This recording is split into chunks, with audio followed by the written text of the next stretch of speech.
해경은 피살된 공무원이 월북한 것으로 판단된다고 발표했습니다. 국방부의 정보를 열람한 뒤에 내린 결론입니다. 북한군이 숨진 공무원의 신상 정보를 정확하게 알았고 월북 의사까지 파악한 정황이 있다는 겁니다. 바닷물의 흐름을 분석한 결과 스스로의 노력 없이는 북한 수역으로 넘어갈 가능성이 낮다는 설명도 했습니다. 김서영 기자입니다.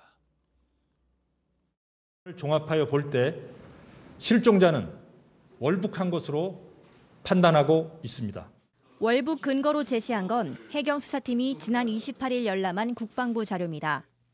부유물에 의지해 구명조끼를 입고 있던 점, 북측이 A씨의 신상 정보를 자세히 알고 있던 점, A씨가 월북 의사를 표현한 정황 등이 국방부 자료에 적혀 있다는 겁니다. 하지만 국방부 자료라고만 했을 뿐 구체적으로 어떤 자료인지는 밝히지 않았습니다. 당시 바다 흐름을 분석한 결과도 공개했습니다. 표류 예측 결과와 실종자가 실제 발견된 위치와는 상당한 거리 차이가 있었습니다. 따라서 인위적인 노력 없이 실제 발견 위치까지 표류하는 것은 한계가 있다는 것. 흐름을 거슬러 헤엄쳐가는 게 가능하냐는 질문엔 답을 피했습니다.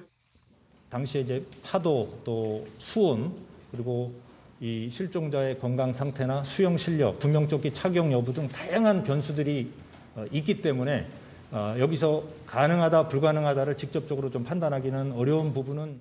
해경은 A씨가 3억 3천여만 원의 빚이 있고 이 중 2억 6,800만 원이 도박 빚이란 사실도 공개했습니다. 하지만 월북의 동기는 더 조사를 해봐야 한다고 말했습니다.